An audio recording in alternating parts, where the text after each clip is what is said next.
Do the people that have been kidnapped in a church in Kogi, do they know it's Christmas? Do people in hospitals sick, do they really know it's Christmas?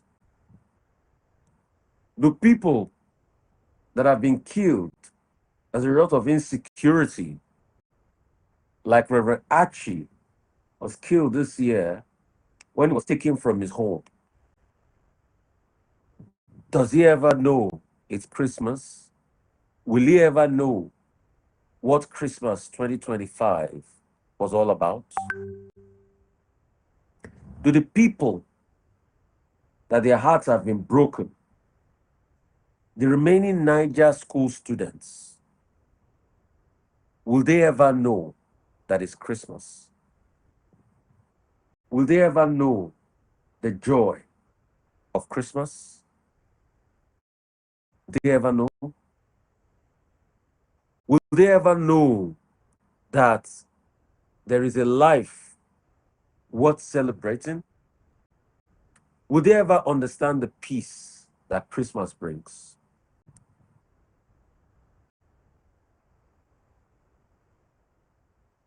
Will they ever know that there's a joy and an happiness that comes from Christmas?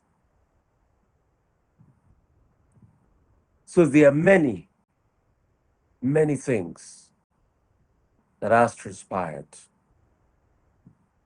Many joys, many happiness that people will never know that is Christmas. This morning, I got a message about somebody we have been helping, who had raised some money for his cancer treatments. And the doctor said, yes, they'll be needing more money to be able to take care of him. As he's battling cancer, do you think he will ever be fully happy in his mind and his heart? Do you think his joy will be full? So the big question is, will they ever know that it's Christmas? Because in a couple of days from now, we will all celebrate Christmas. But there will be people in the hospital. There will be people in care homes. There will be people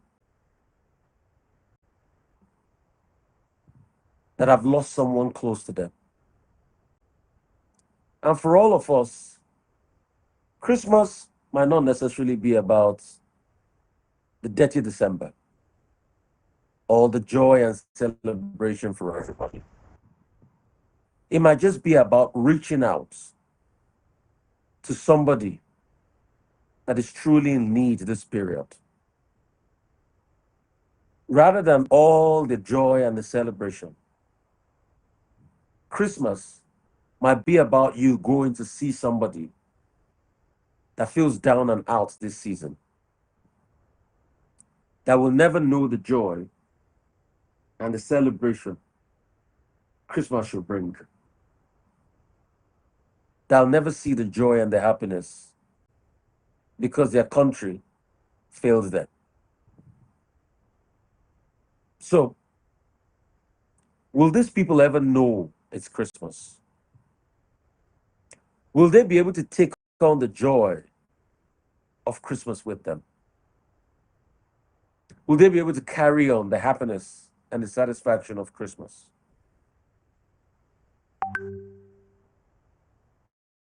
Mary. The question we shall ask is, will others be able to make merry like you? No. And what can we do to those people that will not be truly able to make merry? The people in IDP camps, the people in places that they didn't choose to be, but life happened to them. or Nigeria happened to them. Those are the people that envelop my thought process this Christmas. To me, are more paramount than people that have it all good. The people that it was just a stomach upset and they went through the test in the hospital and they discovered it was stomach cancer, will they truly know the joy and the happiness this Christmas period? Will they truly know the joy, the celebration, and the happiness? Will the people in the kidnappers' den, in the place of pain, that their state has failed, that their country has failed, will they really know what celebration is all about? And that's why last week, I don't know if Manjan can call us on the show today to give us a feedback. I told Manjem that let's do something, and we plan something small for IDP camps somewhere in Abuja, something very small. And if we can do something at least small to tell them that they are not alone, then we will definitely be able to put a smile on people's faces. So the question is, do all of these people in distress, in pain, in letdown, in hurt, do they truly know it's Christmas? Do people that lost somebody close to them, do they truly know it's Christmas? Since they don't know it's Christmas, how can we help them understand that it's truly Christmas period? 0907 651 1008. 0907 651 1008. Even if we cannot extend our wealth or our monies to them, but we can uphold them in prayer. There might be somebody out there that you have on the back of your mind that you know they cannot enjoy the joy of Christmas because they might have suffered a letdown. You might want to call this morning and reach out and pray for them. 0907 651 1008. 0907 651 1008. Because the reason of the celebration is about reaching out to people that feel hopeless and they feel the impact of pain this season. Hello, how are you? Yeah, good morning, Rufai. Morning, what's your name? Where are you calling from? My name is Osisi. Where are you calling from, Jacob? I'm calling from Frederick. Great, Jacob. Please turn up the volume of your radio so I can hear myself. Okay, I'm totally tuned up. Mm.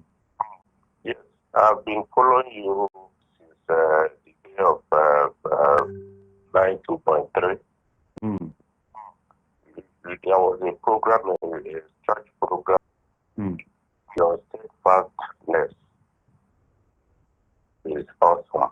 Mm. In telling truth to power.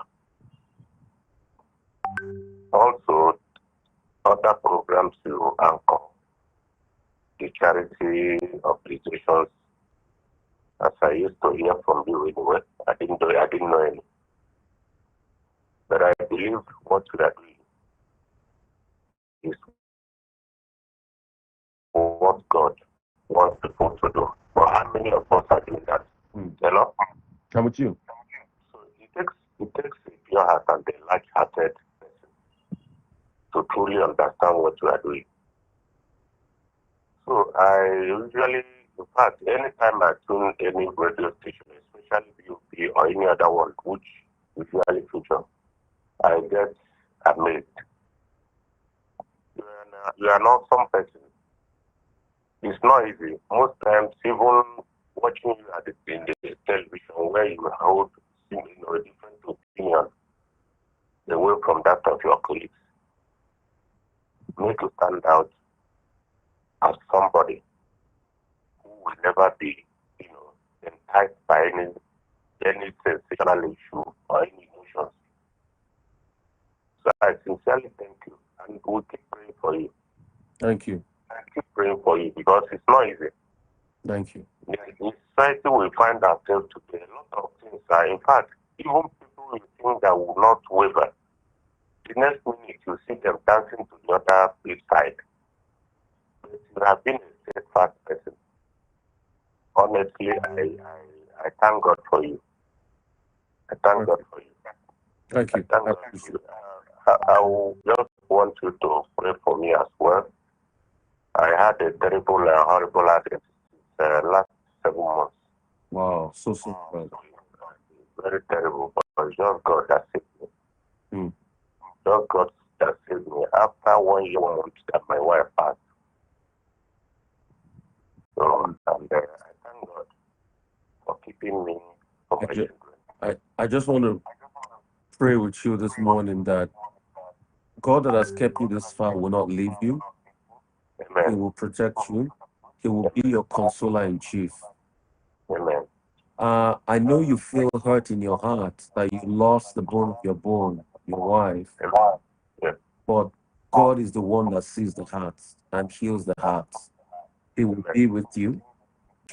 You will not know Amen. death. You will not know sorrow. And Amen. so shall it be. In Jesus' name. Amen. Amen. It is well. Bless you so much. I appreciate it. Bless. For the people you want us to remember, Yes. those who couldn't, think of even this Christmas, even when you share that issue of actually Azubike's uncle. Yes. Honestly, inside me, I shedded tears. Yes. And then you come out, we keep Bless. you and give you that sound health and mind. Amen. We keep you and give you that sound health and mind. Amen. Continue to do the good job.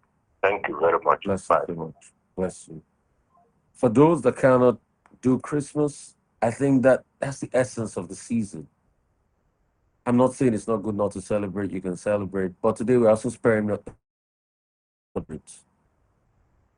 Uh, it's a very sad one. But in all of this, we see hope, we see possibility, like,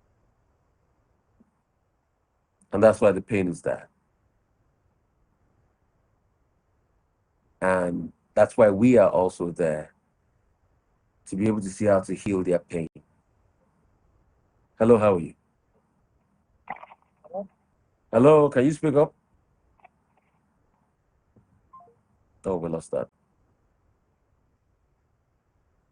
So, the essence of this season, apart from all of our celebration and all of our parties, are for those that cannot truly celebrate this season, are for those that cannot truly celebrate. So somebody's saying, how can we reach out to the man that has cancer? I will put across my socials, my Facebook, my Twitter, and a couple of my social media pages, the way people can donate to his cause and the way people can help. I definitely put that up there. Right? So 0907 651 1008. Hello, how are you?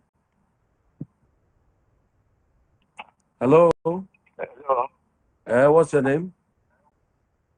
091 091 34 34 38 38 84 69. 69. Thank you. Yes. God bless Yes, you. sir. God bless you. Thank you. That's Thank you. yes, sir. So please, if you can reach out to him and help him, he's at the top sites and he needs help. Please. Thank you so much. Thank you.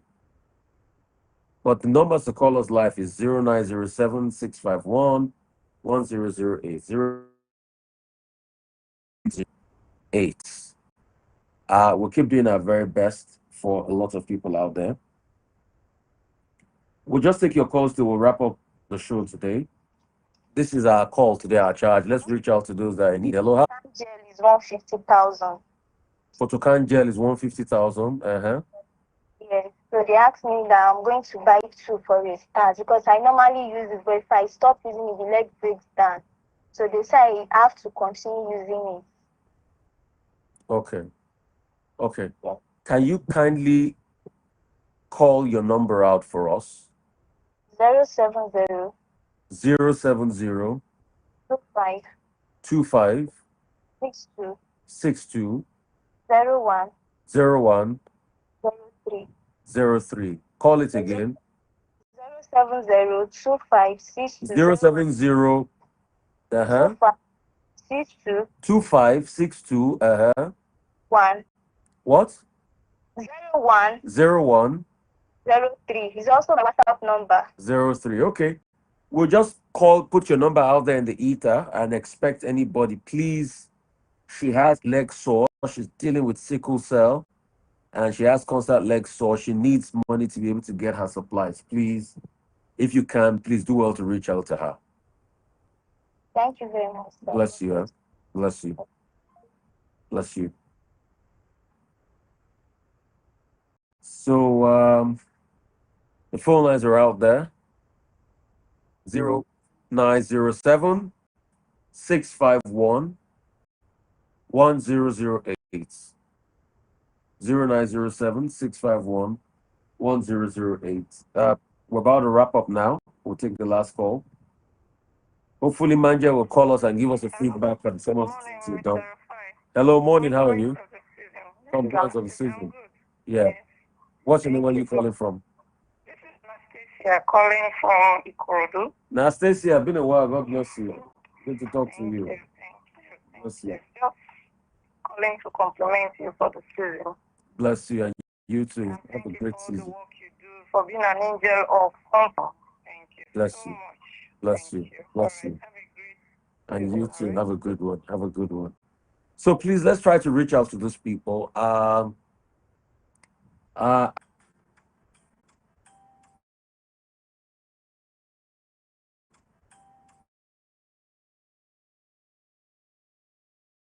Shapes his political views.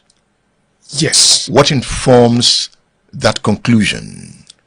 Well, the background is the root of the the culture of the leaders or of the create a room for you in the top of the building so that you leave home in the morning and you can just come office. And the whole process of bringing up a child requires so much that it's not just something that Nigeria has given enough consideration to. We don't train our teachers. We don't manage them. There is no way we can get the type of Japanese culture of bringing up the children the way we do. So the kind of leaders we have presently are products of our environment. Yes. And our environment do not produce visionary leaders. It doesn't. And we need to restructure that environment. That is the most important part. And that's in the book, we call it the software. It's like if you have the flag independence, that is the physical one. The mindset, the colonial mindset, the belief that foreign products are Involved having to fend for himself. Yes.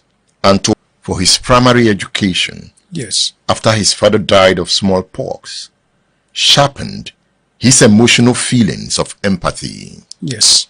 You said that Awolowo's experience want us to establish that. So how come Awolowo became different. The level of artificial intelligence and everything, the human mind is still, the capacity of the human brain is still far ahead of reproduce through artificial intelligence. But they said artificial intelligence will soon go beyond the human brain. But let's see how it goes.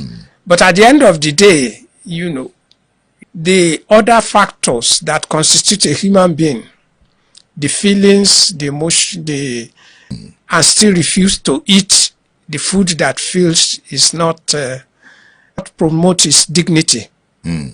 So that is what mental magnitude, you know, magnitude there from magnificence, from greatness of the mind is what is referring to, that there's a lot you can do with your brain.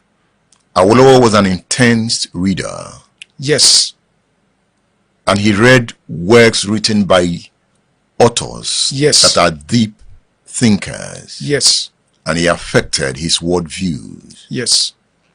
Now, did Awolowo apply mental magnitude in his politics?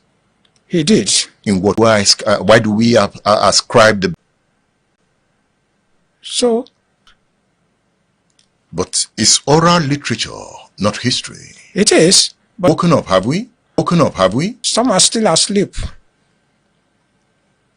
You said in the book that these differing books' influences turned Obafemi Awolowo into a focused, determined, but also a compassionate person. Yes. The power of books, because we have books on the table. Yes.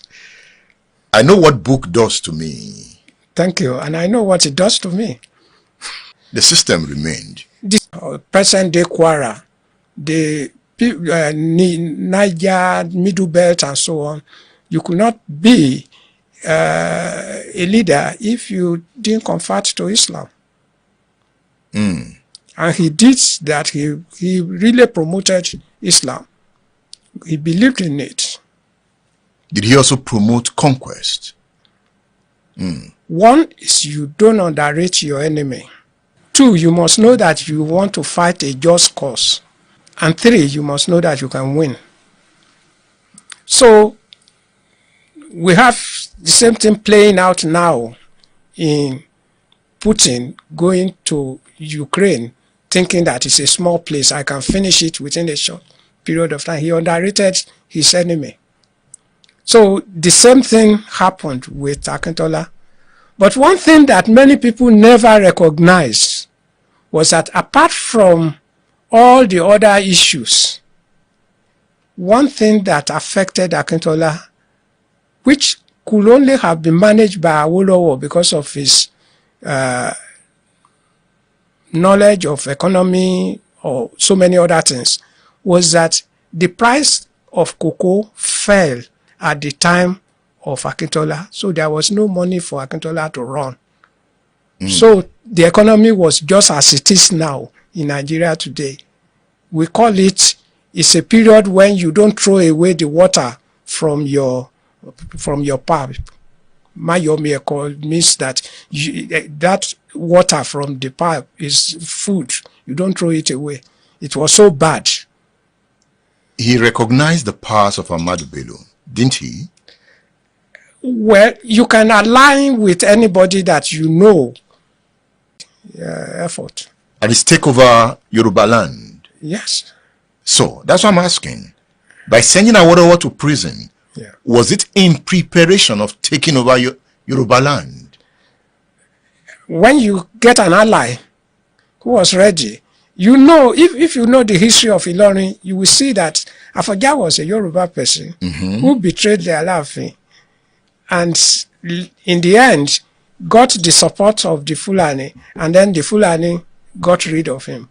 So if you have an enemy and you believe that the problem of the North is only that of Awolowo, then you get somebody within the Yoruba group who was ready to support you, then you can go ahead.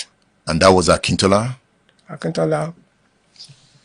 You said in the book, in a similar way, Ahmadu Bello was influenced by the writings of Abdullahi Danfodio, Yes. whose Islamic literature on jihad Bello used as a template to run the state and his private affairs. Yes. Thus, jihad literature turned Sir Ahmadu Bello into a conservative and a parochial defender of the Fulani Emirate and its traditions, into an advocate for the Islamic faith, and into the champion and voice of the faithful. Yes. So you can see the marked difference Yes. between Awolowo's worldview and Ahmadu Bello's worldview. Yes. Juxtapose this worldview. From that juxtaposition, perhaps it is clear why Awolowo could not see eye to eye with Ahmadu Bello. It wasn't just a matter of seeing eye to eye. It's that you have a politician, and then you have, if you like, you have a priest or a missionary. So the issue was that of having Ahmadu Bello wanting to promote Islam or promote a religious state or a state run by religious precepts. Awolowo was a secular person who wanted to run the state as a political agenda or project. And this is where conflict rose.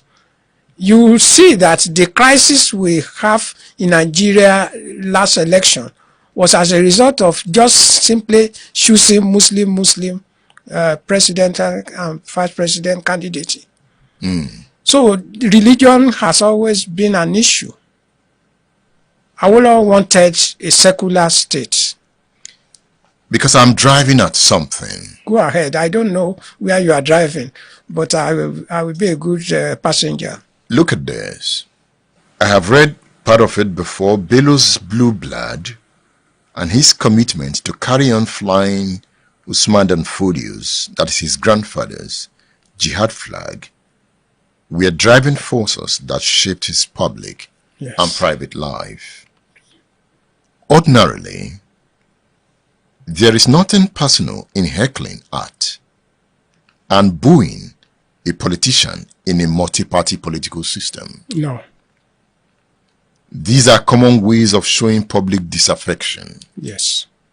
However, for the Saudana of Sokoto, who grew up in a culture in which traditional rulers and elders were revered, to be booed publicly for opposing the Action Group 1953 motion for Nigeria's independence by 1956, as when he led an entourage to northern delegates into Lagos, was a humiliating experience. Yes.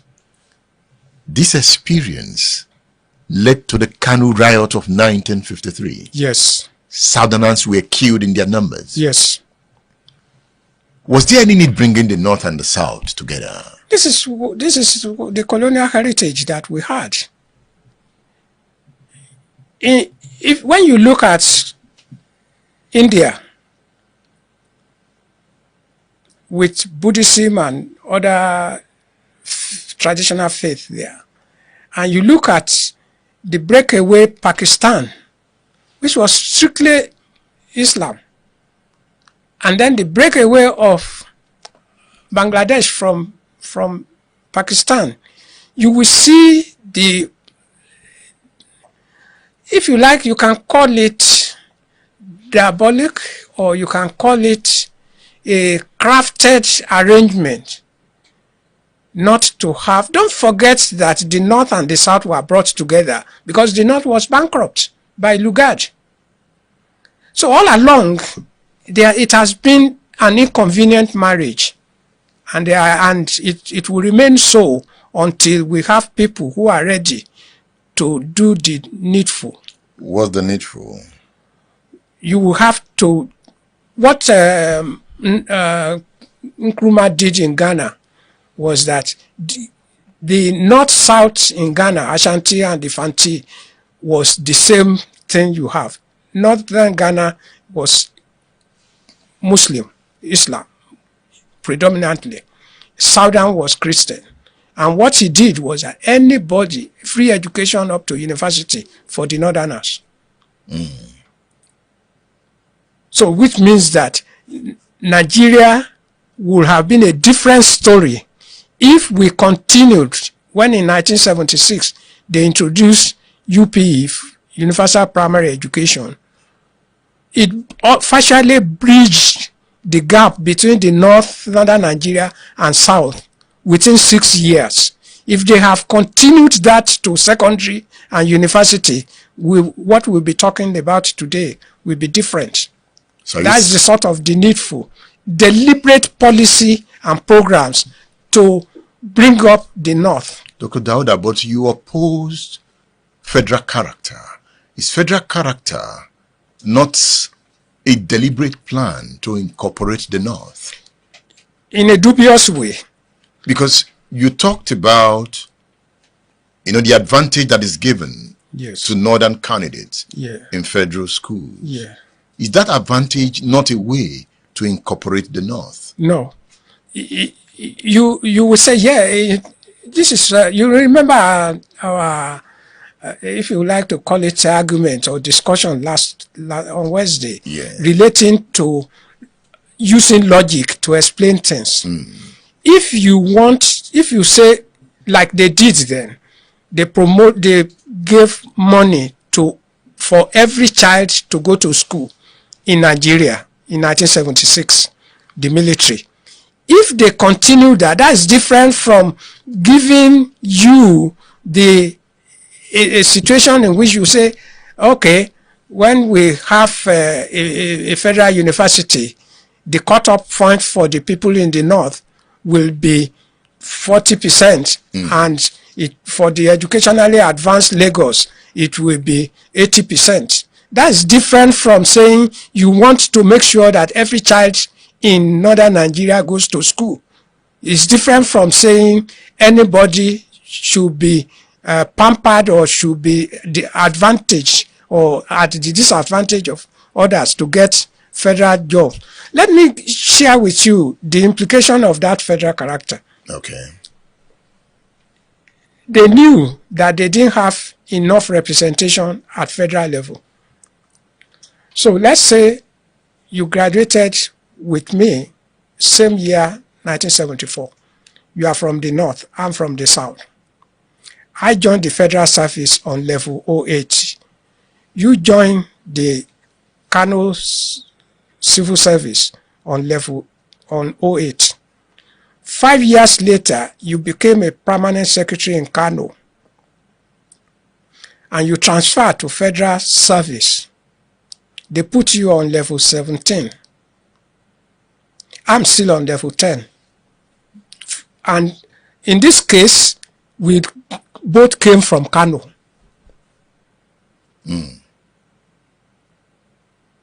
Yeah. But I joined directly federal service, and we were classmates from the same disadvantaged Kano state. And I'm still at level 10 with federal service by normal promotion 5 years later. And you are now permanent secretary from Kano, transferred to now become permanent secretary in the federal, in which I'm also a staff. That is the sort of reality. This is not anecdote or guessing. It's documented by those who have transferred. We are looking at a deep discourse of where we are coming from. And that is why we created the studio. To have deeper perspective of history, politics, and power. To discuss with men who have the power of the pen and the brain of analysis.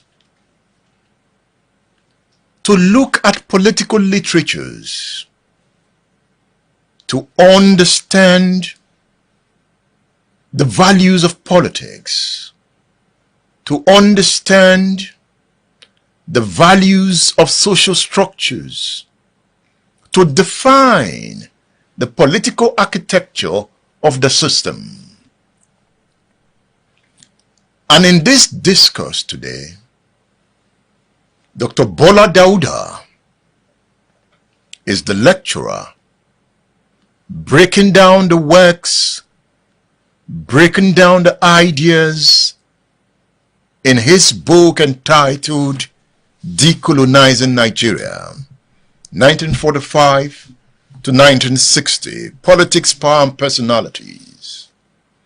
It is a book written by two authors, Bola Dauda and Professor Tony Falola. It's a big book. I recommend this book to you. You can get this book on Udara Bookstore. It's a rich book on politics, power and personalities of the men who defined Nigeria's politics. Are you aiming for political leadership? What books are you reading? If you have a dream or a vision of the future, you should read this book. If you want to be among those capable of redefining the political and economic structures of Nigeria, you should read this book. Not just reading the book, applying some of the ideas in the book. You might disagree with some, but this is a deep and rich resource for students of history, politics and power. This is my copy of the book. I got my copy about 6 years ago. And I have read and reread the book.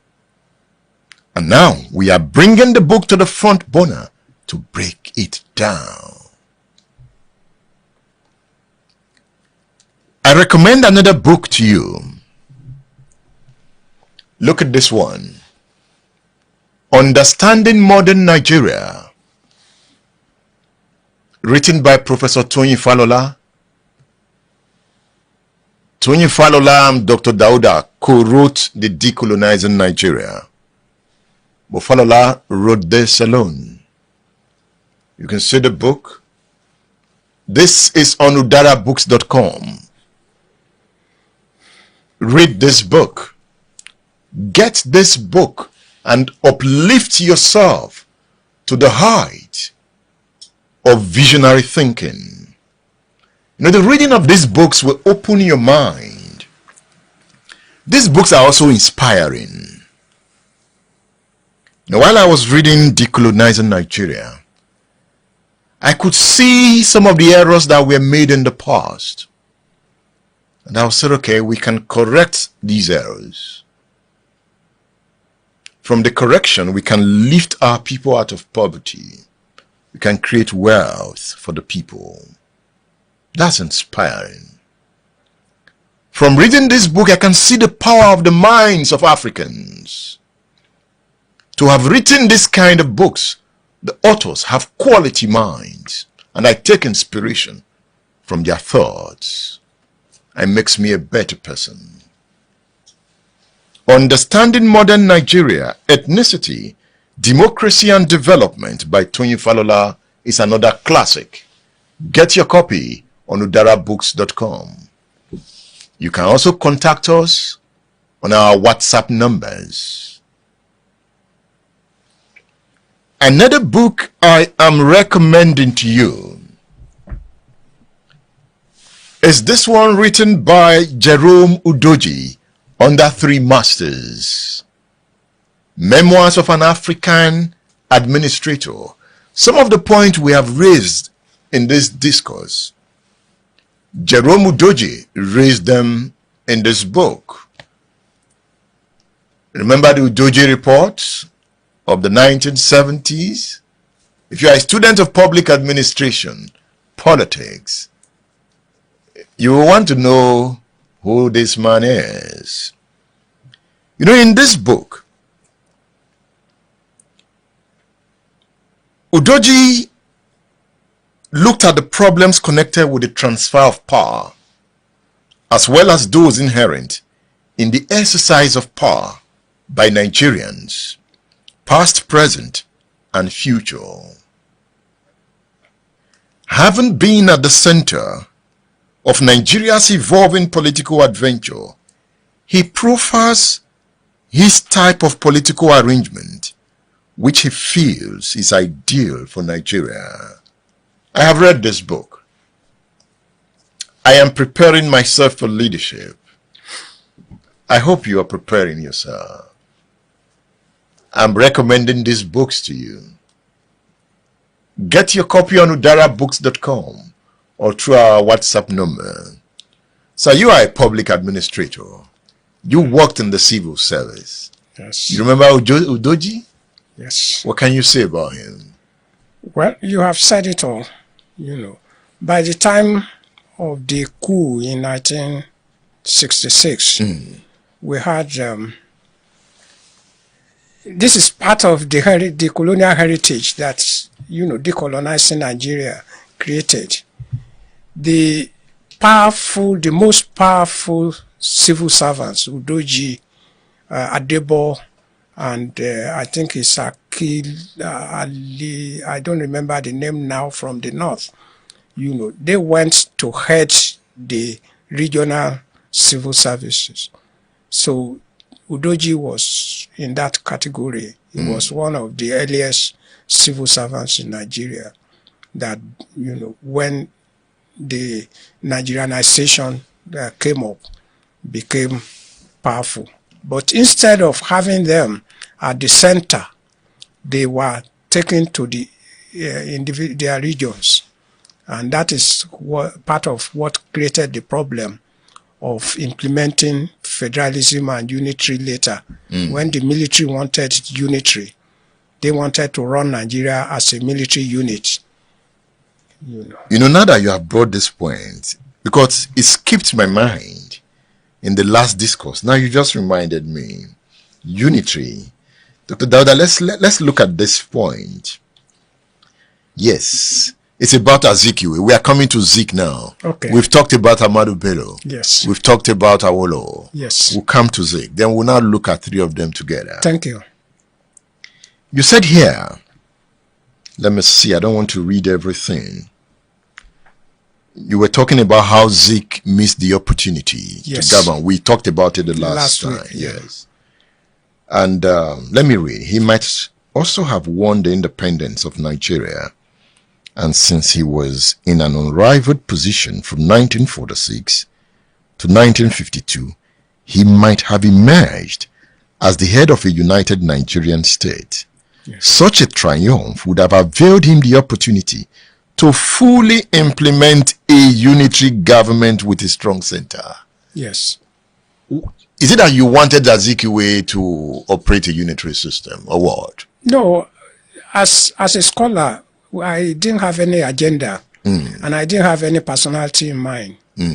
What I was projecting there, or what we were projecting there, was basically that when Azikiwe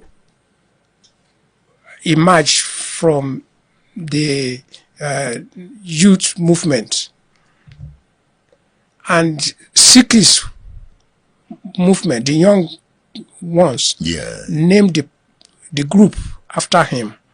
If he had followed the movement, the Sikhish movement, then it would have been very easy for him to unite Nigeria and to implement his programs.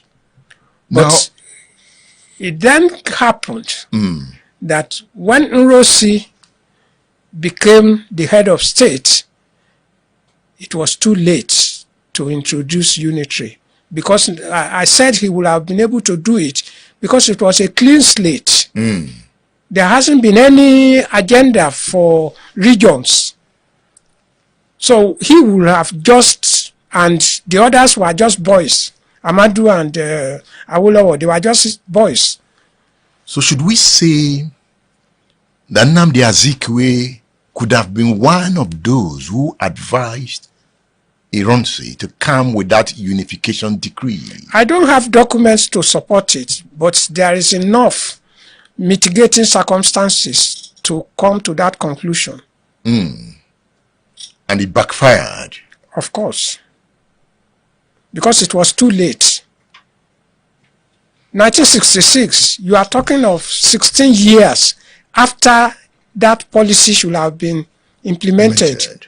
If it was in 1951, it would have been a different story because there was no region in 1951. All we had was Richard's constitution, which started the unitary by merging the two. So all we needed in 1946 was someone like Azikiwe to come up and say, this is the way we want to run Nigeria. That's what Nkrumah did in Ghana. At that time, he was the only shining star. There was no competition. No rival.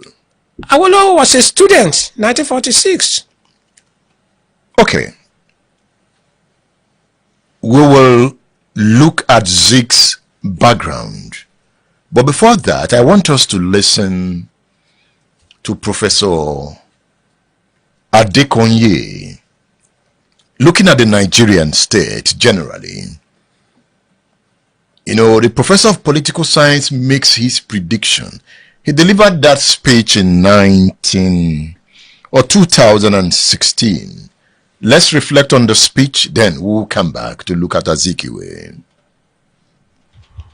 We need change. But can a change take place in the context of the state, the Nigerian state we are currently running? I submit, the Nigerian state is overburdened. Overburdened and therefore has become parasitic. In league with a class that cannot produce results. We don't have a class which Singapore has with interest in development. We have a class that has taken over the Nigerian state, overburdened, parasitic. Now until we move out of this overburdened state. Now look at the list of functions which the federal government has. Look at the sizable amount from oil that services Abuja. You can't produce the cocoa boom, the granite boom of those years unless you restructure the Nigerian state.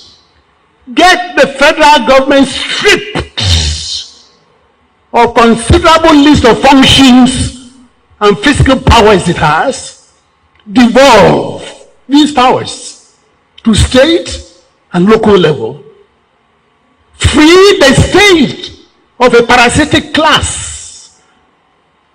If we don't do that, we'll be doing what the economists used to do in the past. You plan and leave out the political. Can a government that benefits from a centralized system increase initiative? It can't. It's not possible. So, even though the current government doesn't like this, he sees this as a partisan political thing, there's a need to restructure and move away from the centralized state format. Get the states empowered, get local government empowered. If we don't do that, we vote somebody into power, he's captured by the state, and he runs that agenda. My worry is that we wake up one morning and discover the Nigerian state is gone. State Affairs with Edmondo Bilo is live.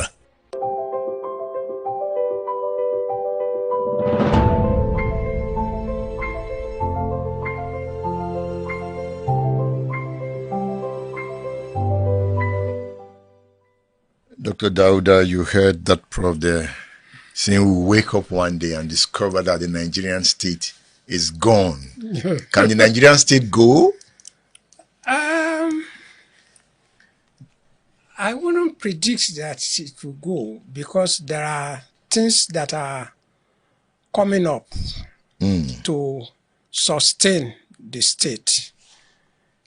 But it may not be a pleasant route if we don't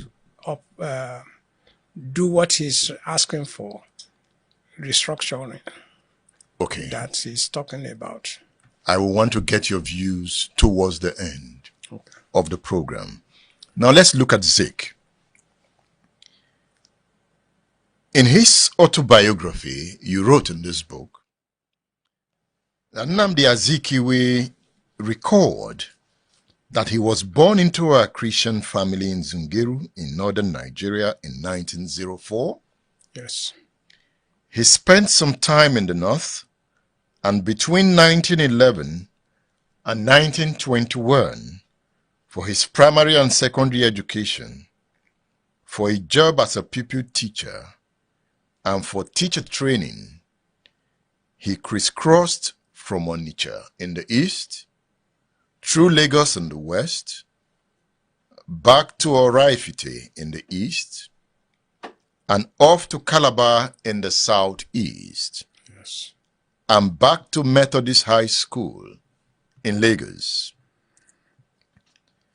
Bola Dauda and Tony Falola in the book said before the age of 17, Azikiwe had attended many schools, and before traveling to the United States for his university education, at the age of 21, he worked as a backup clerk with the Treasury Department in Lagos, and even enlisted in the police force of the former Gold Coast. Growing up living in military barracks and moving around with his father, who was in the military, Azikiwe developed a cosmopolitan worldview and a footloose barracks life of a soldier's child that prepared him for ruggedness and restlessness in his adulthood. He also moved around in the United States until he returned to continue his sojourn in West Africa at the age of 30. This is history, as you can see. So he's moving around. Yes. Defined his worldview. Yes. He had a different social upbringing. Yes. From Awu. Yes. From Azia, from Ahmadu Bello. Yes. And that reflected in his politics, right? It did. How? It was more compounded by being in the United States of America and seeing the way politics was played there. So, and the American politics is based on personality. So you don't need a constituency. And that is what his personality was, what he wanted to sell in a situation that was British, that was parochial, that was based on cleavages, and that was based on parliamentary system. So he did not. He had knowledge and personality that did not fit the Nigeria he wanted to govern. And the top or the peak of his crisis was when he lost the Lagos election and did not become part of the Legislative Council, because the parliamentary system was there. You need to win election to be part of this government. Yeah. And so he could not control his party. He could not manage the people. And there was no need to control party in America because they only come around for election, not because, they want to govern based on the party. So no wonder it was more about the Zeke personality. It was Zeke personality. No wonder he was more nationalist. You can say that, or more unitary. More unitary. He was at home with every part of the country. At home. Because that was what it would have been if he were in America, or if the politics he was playing was American politics. You remember I mentioned that Obama contested after living in a place for 3 years. Can you imagine that you have been in Ibadan now for maybe 10 or so years? Can you contest election for the local government? So that was not necessary in America. And in Britain, because of their own social culture too, if the chances that your party will win, you can leave Ibadan and go to Kano and contest under your party. In other words, you can leave London and go and contest under Conservative Party in Scotland. So that you find your way into parliament. To parliament. You said here that also Marcus Garvey and Dr. J.E.K. Agnew inspired Nnamdi Azikiwe to adopt their style of firebrand journalism in confronting imperialism and racism. Yes. He did that with the West African pilot. He did that, and successfully during the 1945 general strike, national strike. He did that. But that was possible for a newspaper to promote a union. It's different when you now want to govern without a constituency. You said in the book that the American Black Liberation Movement and its leading lights turned Nnamdi Azikiwe into a rhetorical idealist and a vanguardist against man's inhumanity to man, who lacked concrete plans and strategies to turn ideas into practical improvements for the human condition. I don't get that point. Take, for example, the issue of basic education, the primary education. You can say that getting the people educated at primary level is basic. Getting the health facility is basic. When Awolowo was promoting that in the West, Azikiwe saw it as an attempt to buy votes. How do you bring in all your philosophy and all your ideas if you are not translating it to what mattered to people? That was his crisis or his problem as a politician. As a writer, it's different. You can sit and write and project things. But when it comes to, is it practicable? Is it something that anybody can put into practice? He had no plan. So when things got worse, he said, I'll go back to my forest. He left west for the east. Somebody who had a plan would not just do that. Okay. Wow. There was no political philosophy or ideology to direct him apart from that he wanted one Africa. But here, at some point, you made reference to Awolowo's democratic socialism, Azikiwe's democratic pragmatism. Yes. Is that not an ideal? that he stood for. If he has been able to put it into use, he believes that Africa should be just one nation, in which Nigeria will just be like a local government. That's what Pan-Africanism was all about. Was that not what Nkrumah wanted? That's what Nkrumah wanted, but Nkrumah has a constituency. He Well, stayed. But I thought, was Awolowo not closer to Nkrumah than Zik? Because they were both politicians.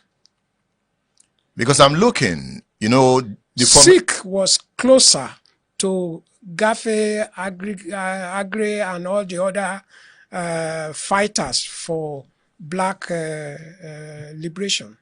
Was it truly a Pan-Africanist in the substance of Nkrumah? Well, he has Ghana in his hand. He was ready to go to jail. He was sent to jail. His party won. He became the head of state. And he could still go ahead and be promoting Ghana and promoting Africa. You know, when I think of leaders of pre-independence and post-independent African state, I'm asking, why was Nigeria's case different? In Tanzania, it was clear it was going to be Julius Nyerere. Yes. In Senegal, there was Leopold Senghor. Yes. There was Sokotore in Guinea. Yes. Kwame Nkrumah in Ghana. Yes. In Nigeria, we knew there was a very popular Nnamdi Azikiwe, popular in Africa. Yes. Yet he could not govern. Because he didn't have the plan. He wasn't a politician. You needed a skill as a politician to grab power. In Kenya, the same men who fought for independence grabbed power. Yes, they did. But Kenya was not Nigeria. It's not the same 200 plus ethnic group. Tafawa Balewa did not really fight for independence. He didn't have to. He was given by the British. Awolowo and Zik They have fought for already it. declared and called him to form government before they finished counting the votes in 1959. Why did they do that to us? That's what they needed. Divide and rule. It's a principle that worked. That's what Gowon did too. By creating the states and divide and rule, he was able to bring Nigeria together. Uhuru Kenyatta took over leadership in Yes. Kenya. Yes. Even Patrice Lumumba took over leadership in the Congo, Yes. though he was betrayed. Yes. In Nigeria, Houphouët Boigny took over leadership in Cote d'Ivoire. Yes. Why was Nigeria different? That is why I cried that Azikiwe missed the opportunities. Okay, if Azikiwe missed the opportunity, why not consider Awolowo? No, it's not possible. Awolowo, look at how they did it. North was more landmass and population that is documented as population of Nigeria, gave North 54%. He didn't have Tafawa Balewa, Ahmadu Bello, they didn't have to fight to rule Nigeria. And if you look at it, at Awolowo, they got together with the North to carve Midwest out of Western region.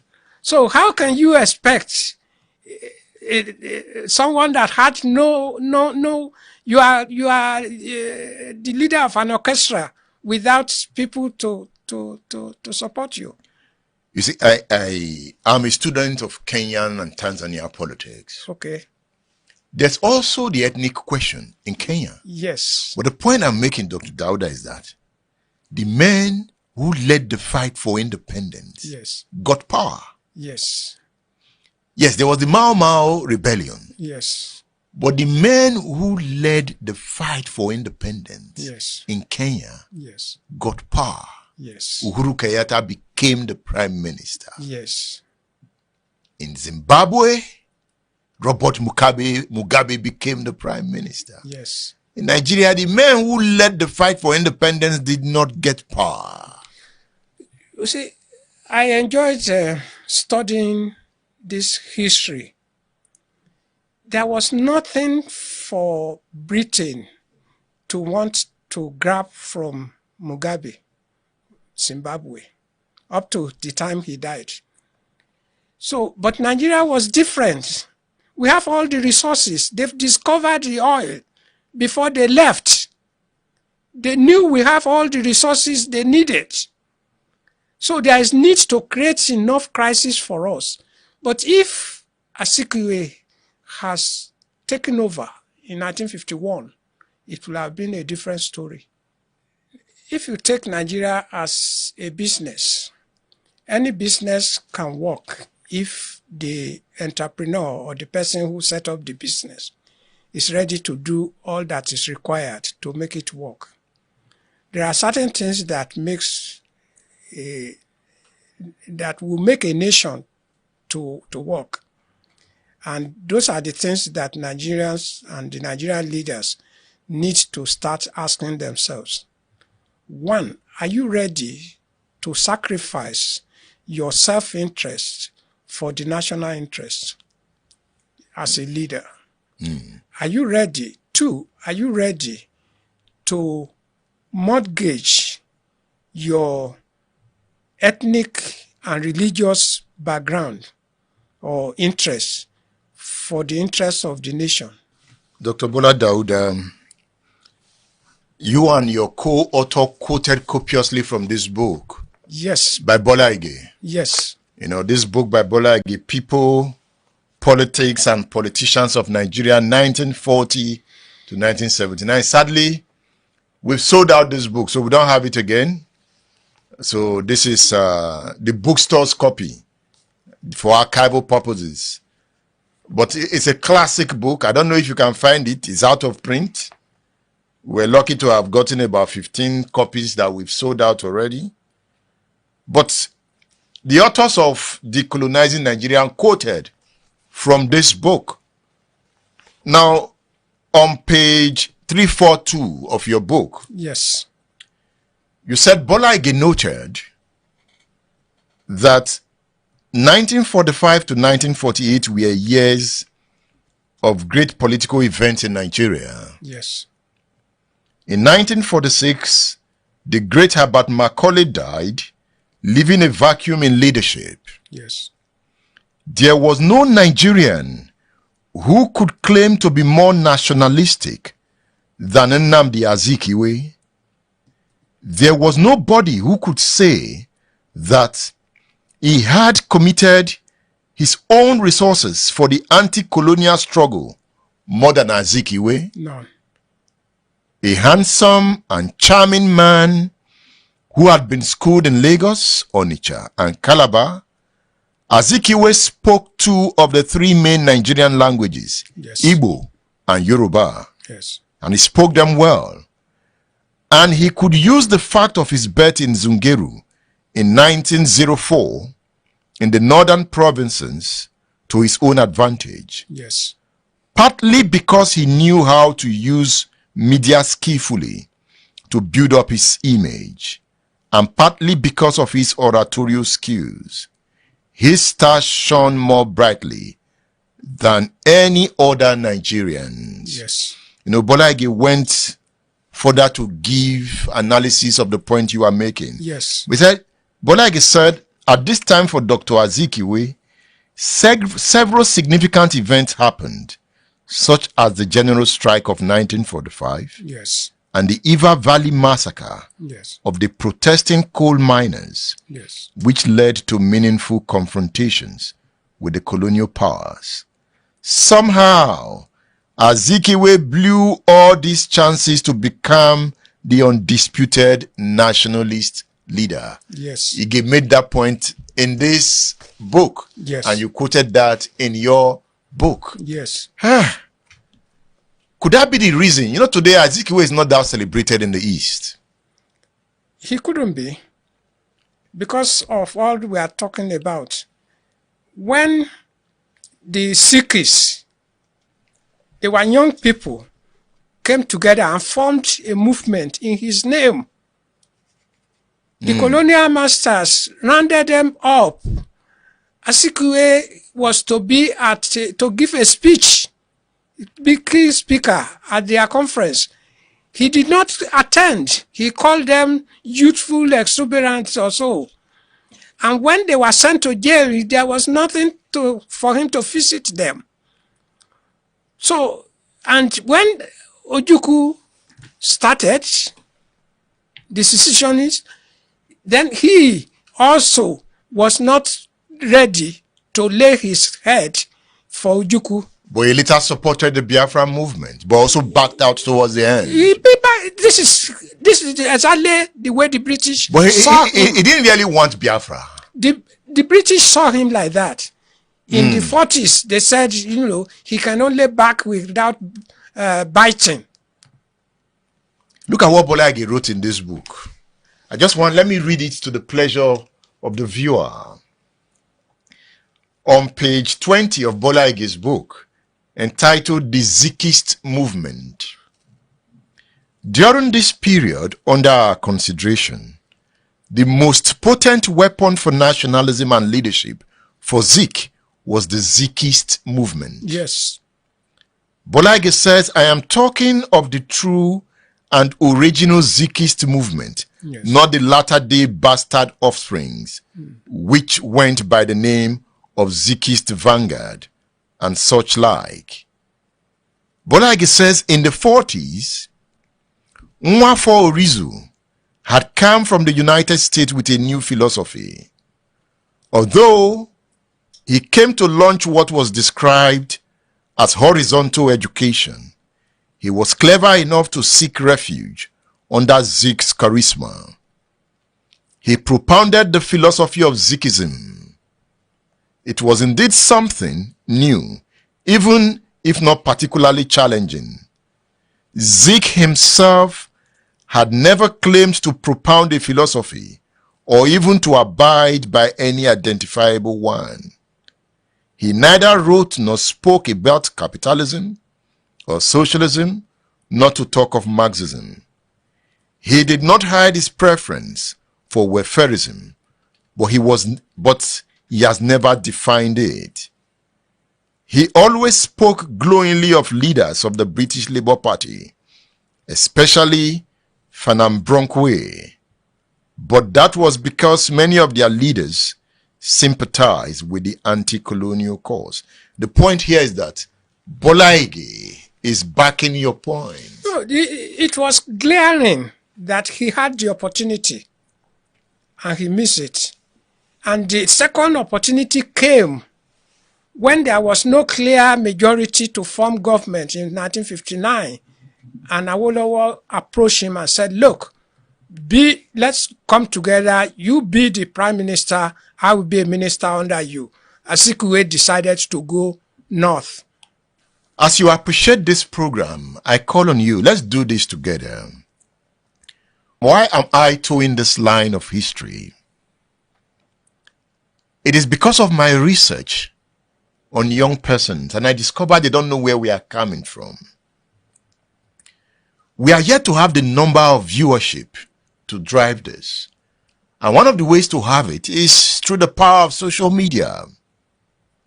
If you are enjoying what you are watching, help us push the idea.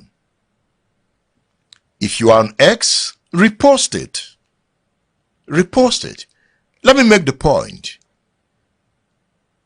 This class of history is a movement. You might not see it now, but it's going to be a movement. A movement of redemption.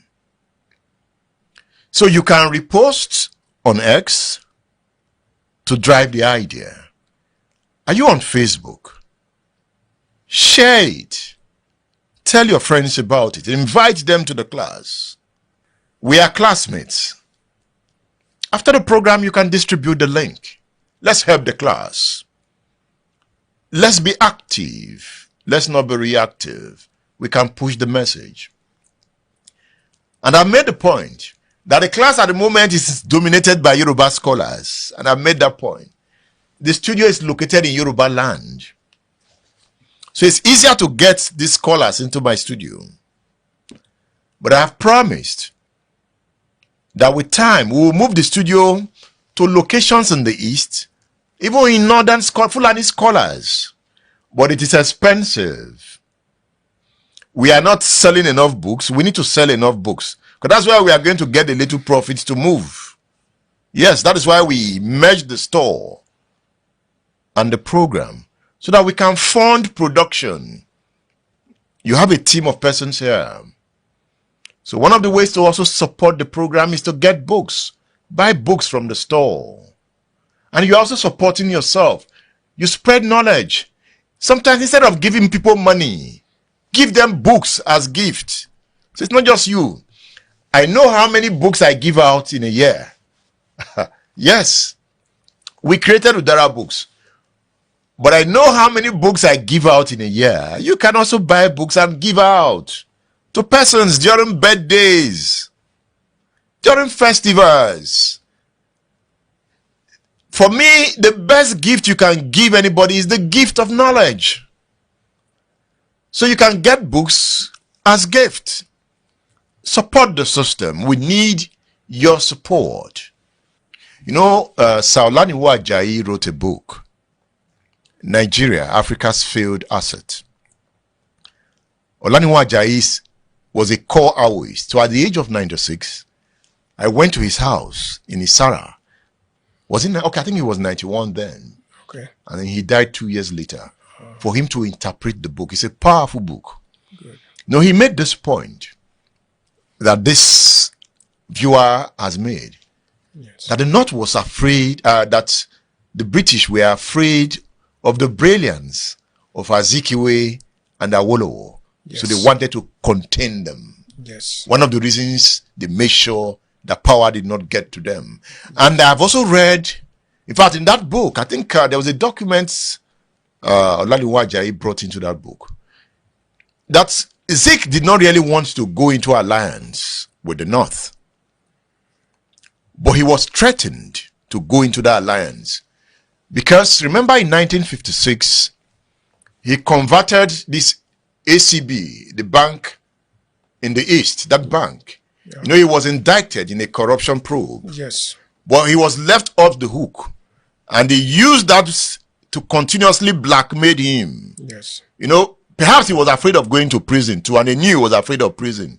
So they continually used it to blackmail him. Yeah. So towards independence, they also blackmailed him to say, hey, if you don't toe this line, we will mess you up. Yes. You know, so. That is the point I'm trying to make all along. That when you have an idea that you want to implement, Nelson Mandela said he was ready to die for the freedom.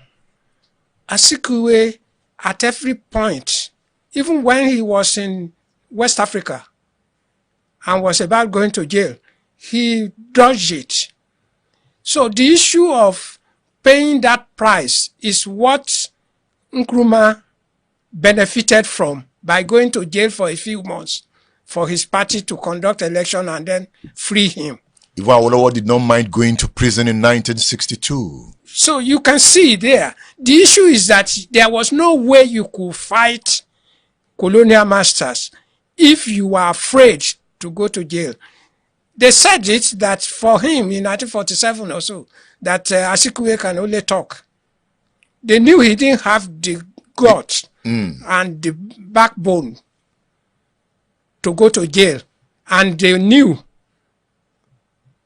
that if given the power, and so they ignored him. And thank you for finding time. Thank you. It's my I've always believed that your generation, because I call on some members of your generation, they say, no, I've given up on this country, Edmond, I'm no longer talking. And I will say, you want to take your knowledge home? That at 66, at 76, you should be dishing out your knowledge for the sake of the future. And I'm happy you have come to the class now twice consecutively. Not how many, I'm not talking about the number of times you have come on radio on Splash. Yes. So I appreciate you, sir. Thank you. For coming out to tell this story. Thank you. Dr. Dauda, let's round off by looking at this point. Thank you. You said here, unlike the American, French, and Italian nationalist founding fathers, who might have had disagreements over methods, but who shared a clear unified revolutionary goal of creating a republican nation state to replace monarchical rule, the Nigerian nationalist triad had differing values, goals, and motivations. Yes. And they had no consensus on method. No.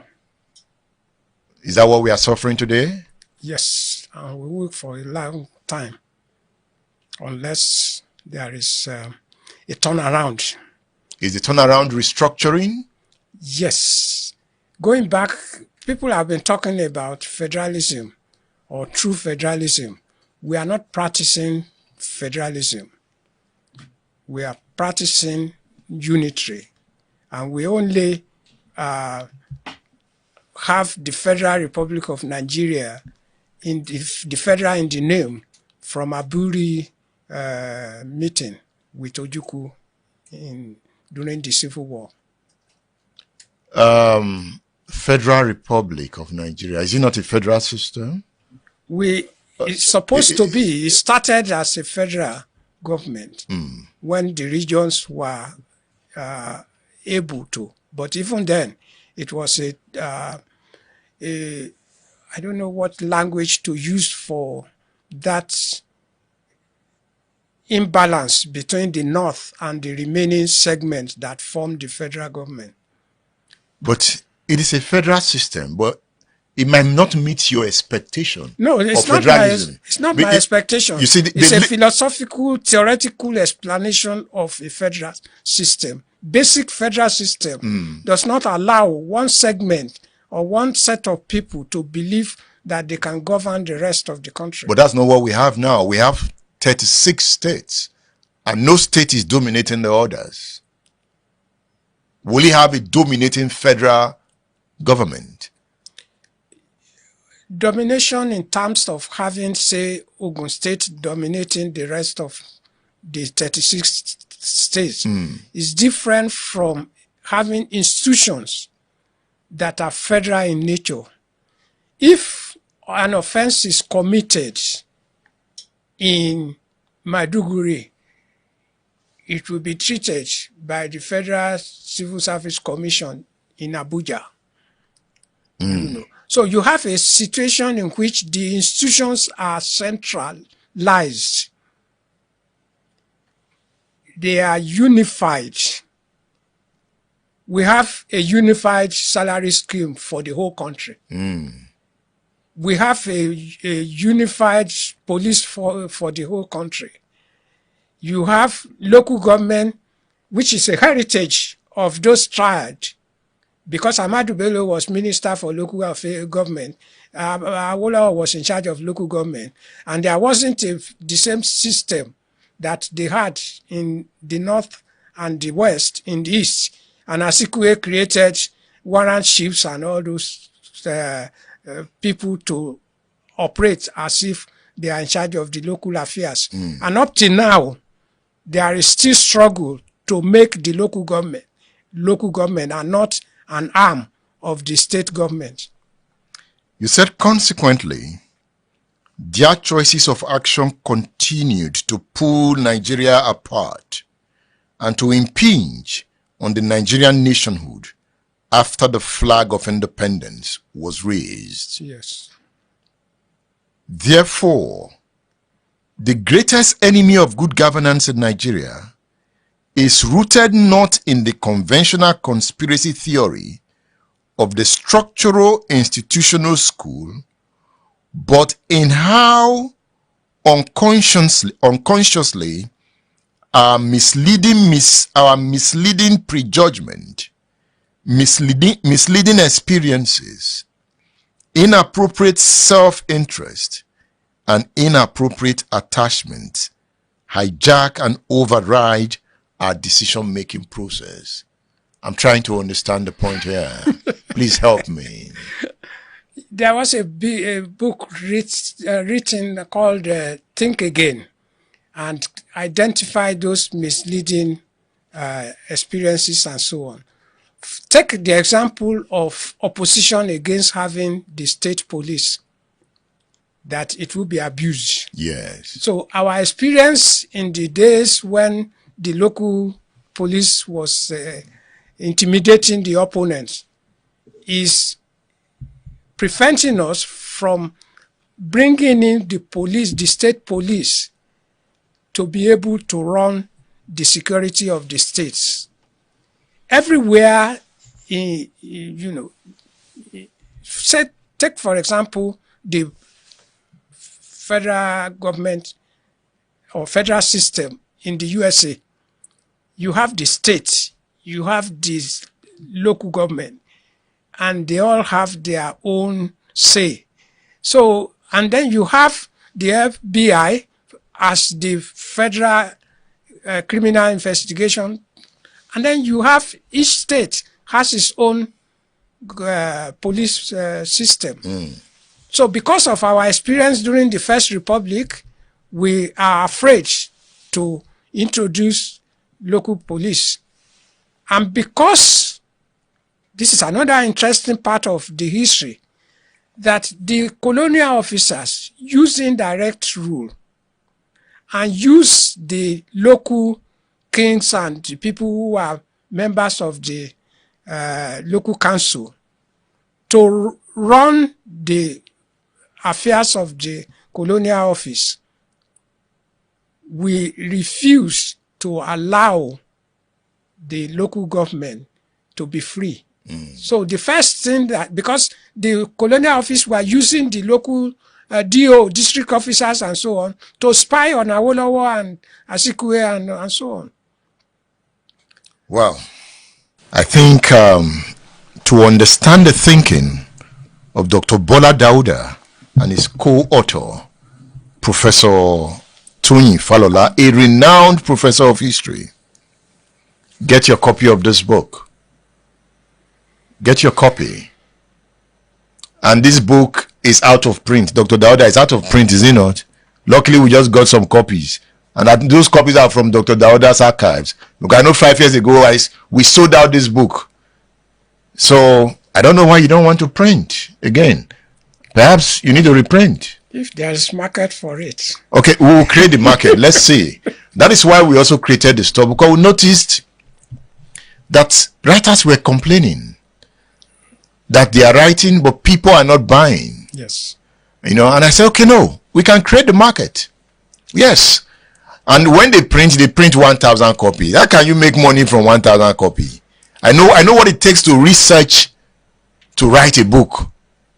I even know what it takes for me to research to present a program. Then you write a book, you just print 1,000 copies. You can't make money.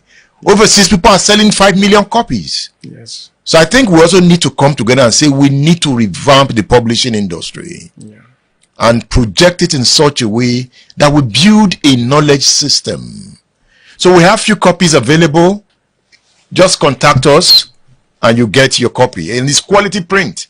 Quality print, one of the best prints you can find anywhere in the world. Quality print. Now, another book I'm recommending to you is Federalism and Political Restructuring in Nigeria. Federalism and Political Restructuring in Nigeria. It's a collection of work written by scholars Adigbo Agbaje, renowned professors of political science. You get this on udarabooks.com or you get it through our WhatsApp numbers. This is the latest edition we've got on the store. In the last 5 years, we've been looking for this book, but we have some copies now. The Untold Story of the Nigerian Biafran War. It's a diary on the wall. Day-to-day presentation of what happened. You see, August 10, Nigeria confirms loss of Midwest. August 10, 1967. August 11, 1967, Gowon orders step up in military operations. You can see the way the book is written. Then you come here, chapter 11, Biafra enters the Midwest. August 12, 1967, Nigeria moves troops into the Midwest. You know what the author did?